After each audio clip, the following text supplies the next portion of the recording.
चरम देह मैं द्विज के पाई। फिर मुझे जो देह मिली है चर्म की, वो ब्राह्मण की थी। सुर दुर्लभ पुराण श्रुति गाई, जिसे देवों ने दुर्लभ कहा है। ये तो आज करुणा हो गई साहब इस राष्ट्र की, क्या आज ये समूचा राष्ट्र ब्राह्मणों का द्रोह करने में लगा है हर क्षेत्र में। मैं तो कई बार सोचता हूं कि महाकाल ने क्या कहा और ये राष्ट्र क्या कर रहा है, क्या गति होने वाली है, इसका किसी को पता नहीं है। ब्राह्मणों का द्रोह मत करना मेरे भाई। मैं फिर कह रहा हूं कि ब्राह्मण भी अपने आप को थोड़ा सुधारें। ये कथा केवल ऐसी कथा नहीं है कि हम केवल ब्राह्मणों को महिमा मंडित कर दें साहब। अपने आप को देखते चलना। भुशुंडी यही महाकाल के पास बैठकर क्या कृत्य कर रहा था, आज भी ब्राह्मण सावधान हो और देखें कि हम महाकाल के पास बैठते तो अवश्य हैं, लेकिन कहीं भुशुंडी तत्व को लेकर तो नहीं बैठ रहे हैं, कहीं हम स्थान का द्रोह तो नहीं कर रहे हैं, कहीं हमारे से कोई जाने अनजाने पाप तो नहीं हो रहा है। यदि भुशुंडी सुन रहे हो तो भुशुंडी के जितने भी दूषण हैं उन पर विचार करना और देखना क्या हमारे अंदर वो नहीं है। मैं एक निवेदन करूं आपको, यहां बहुत सारे ब्राह्मण भी बैठे हैं।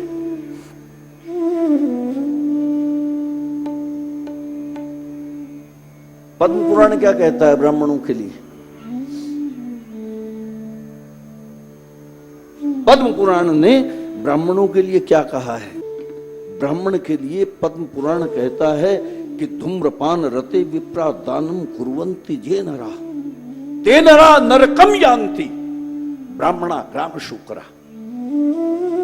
धूम्रपान करने वाले ब्राह्मण को, व्यसनी ब्राह्मण को जो लोग दान करते हैं वो लोग तो नरक के गामी होते हैं। और ब्राह्मणा ग्राम शुक्रा, ब्राह्मण को गांव के शुक्र की, सुअर की संज्ञा दी है कि हम यहां महाकाल की नगरी में बैठे हैं, महाकाल के चरणों में बैठे हैं। यदि हम में ये व्यसन हो और हम हैं ब्राह्मण तो हमें इनका त्याग करना चाहिए, हम ब्राह्मणत्व को पाए, हम ब्राह्मण बने, कहीं किन्हीं अर्थों में तो बने। आज आप देखने जाओ, मेरे पास बहुत से लोग पत्रिका लेकर आते हैं, ये पत्रिका में देखो, तो पत्रिका में देखो क्या हुआ, ये हमारे काल सर्प दोष है, काल सर्प दोष है, पितृदोष है। ये पितृदोष क्यों हो रहा है बताओ? ये पितृदोष इसलिए हो रहा है क्योंकि आपके समाज में शुद्ध ब्राह्मण ही नहीं, श्राद्ध के निमित्त जो भोजन आप कराते हो उसके लिए ब्राह्मण कैसा होना चाहिए इसकी चर्चा शास्त्रों में है। जिस दिन वो भोजन करे आपके यहां श्राद्ध का, वो भूमि में शयन करे, वो एक ही समय भोजन करे। आज तो अभी श्राद्ध आने वाले हैं, पंडितों का अकाल हो जाता है साहब, ब्राह्मणों का। मुझे 5 जगह जाना, 10 जगह जाना ही जाना, कर्म से चूक गए, गायत्री करते नहीं है। और ब्राह्मण बस जैसी अक्षय तृतीया होती है तो जय परशुराम करके बस ब्राह्मणत्व पैदा कर लेते हैं एक दिन के लिए, बाकी खत्म। नहीं, खाली परशुराम करने से नहीं होगा। परशुराम तो महान थे, तुम्हारे बताने से नहीं थे। आज आवश्यकता है कि इस ब्रह्म समाज से कोई परशुराम पैदा हो, कोई परशुराम खड़ा हो। आज जय परशुराम करने की आवश्यकता नहीं है, आज चाहिए कि तुम्हारे बीच से कोई परशुराम आए, आज तुम्हारे बीच से कोई वामन आए, आज तुम्हारे बीच से कोई भरद्वाज आए, कोई याज्ञवल्क आए। आज आवश्यकता उसकी है, ब्राह्मणत्व को पैदा करो। भुशुंडी कहते हैं कि मैं ब्राह्मण हो गया।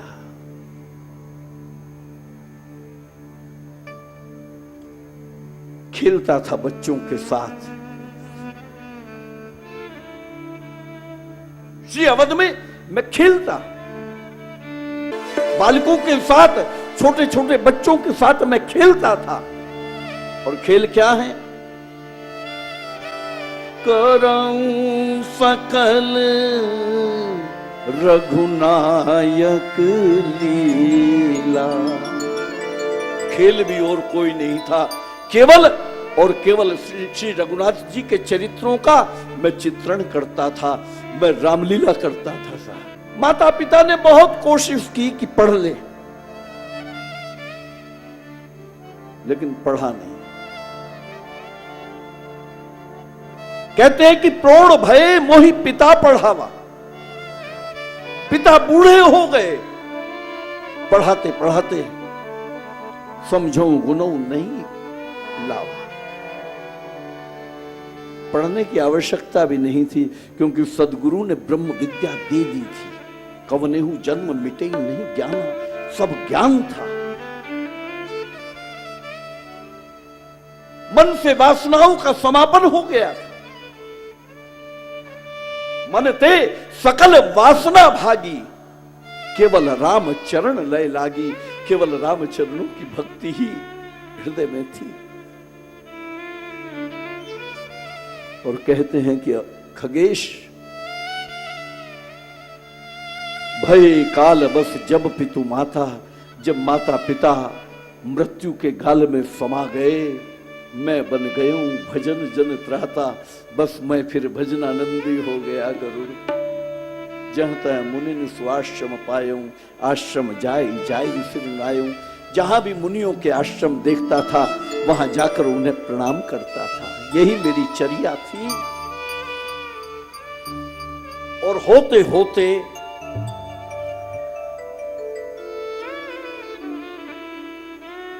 कहते हैं एक दिन मैं लोमस ऋषि के आश्रम गया,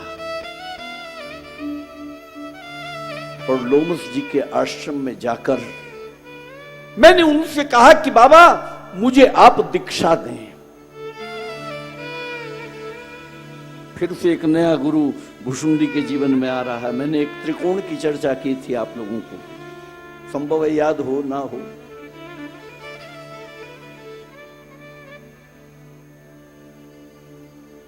एक संत, एक हनुमंत, एक बिंदु पर भगवंत। संत देता है आधार, हनुमंत करता है उपकार। तुम उपकार सुग्रीव ही कीना, राम मिलाए। राम मिलते हैं। और सुनो विभीषण प्रभु के रीति, करें सदा सेवक पर प्रीति। परमात्मा करता है प्यार, संत देता है आधार, गुरु करता है उपकार। उपकार में मिलते हैं परमात्मा, परमात्मा करता है प्यार। और प्यार में क्या होता है? अब मोहि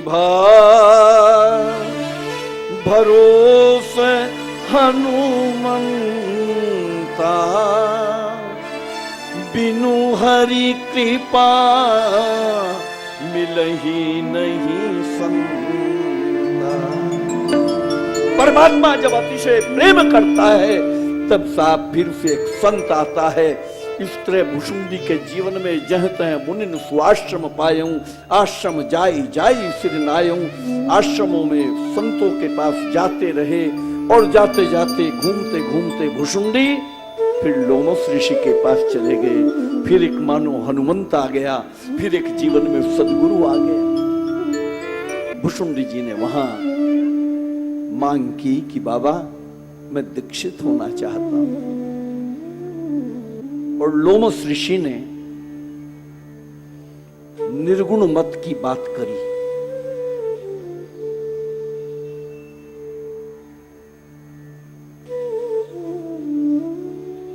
परमात्मा निराकार है या साकार है, ये विद्वानों की चर्चा है सर। लेकिन मैं कई बार सोचता हूं कि वो निराकार है या साकार है, इससे कोई फर्क पड़ता नहीं। एक गुरु के दो शिष्य और एक ही स्थान और एक ही मंत्र, एक ही गुरु के शिष्य हैं, ध्यान देना, एक ही मंत्र है, एक ही स्थान है, लेकिन एक निराकार को लेकर वहां तक पहुंच गया, एक साकार को लेकर वहां तक पहुंच गया। पहुंचना एक ही स्थान पर है। मैं याद करूं रामानंदाचार्य जी महाराज को। रामानंदाचार्य जी महाराज के दो शिष्य, एक कबीर और एक तुलसी, दोनों का मंत्र राम, और दोनों काशी में रहने वाले, और जाकर एक जगह मिल गए। चाहे वो निराकार हो चाहे साकार हो, जाना वहीं है, यात्रा वहीं तक होनी। भुशुंडी ने सगुण मत की चर्चा की, लोमस ने निर्गुण मत की चर्चा की। परम वाचाल तो था ही, धनमद मत परम वाचाल, वो वाचालता तो बनी हुई थी, बोलते तो थे भुशुंडी। उत्तर प्रति उत्तर में कीना, लोमस समझाने लगे, लेकिन भुशुंडी उत्तर देने लगे, प्रति उत्तर देने लगे, और वो बात भुशुंडी सगुण मत की चर्चा करते थे, लोमस निर्गुण मत की चर्चा करता था, और होते होते अति संघर्षण करे जनी कोई, अनल प्रकट चंदन ते हुई, चंदन से भी अग्नि प्रकट हो जाती है। तो मुनितन भय क्रोध के चिन्हा, लोमस को क्रोध हो गया। वाद विवाद हुआ तो लोमस को क्रोध हुआ, तो लोमस ने श्राप दिया,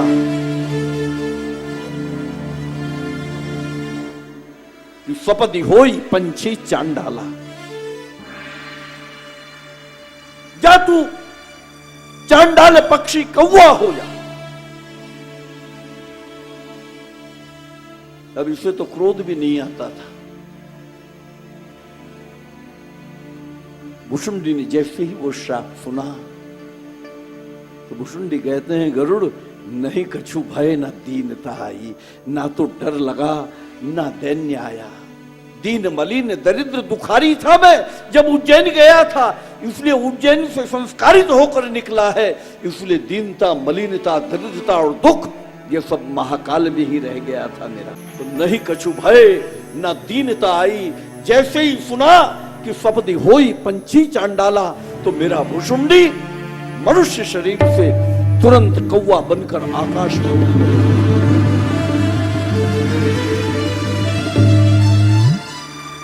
ये काग बनकर जब उड़ा और लोमस ने देखा, तो लोमस के जीवन के लिए विचित्र घटना थी कि श्राप दिया, ना कुछ इसने अनुनय की, ना विनय की, ना कोई प्रार्थना की, बल्कि ये पक्षी कौवा बनकर उड़ने लगा।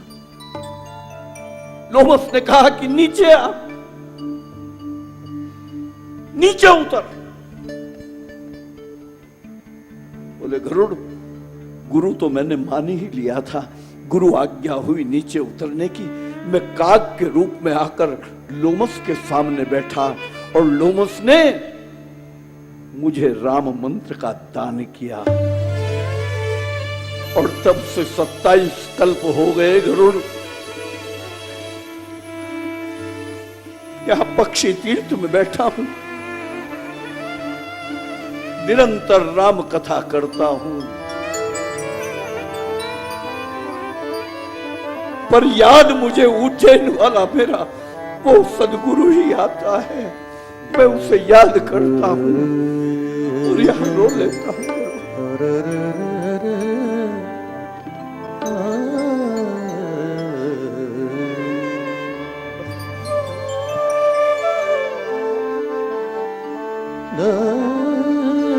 मेरा निवेदन, किसी के भी शिष्य होना जीवन में,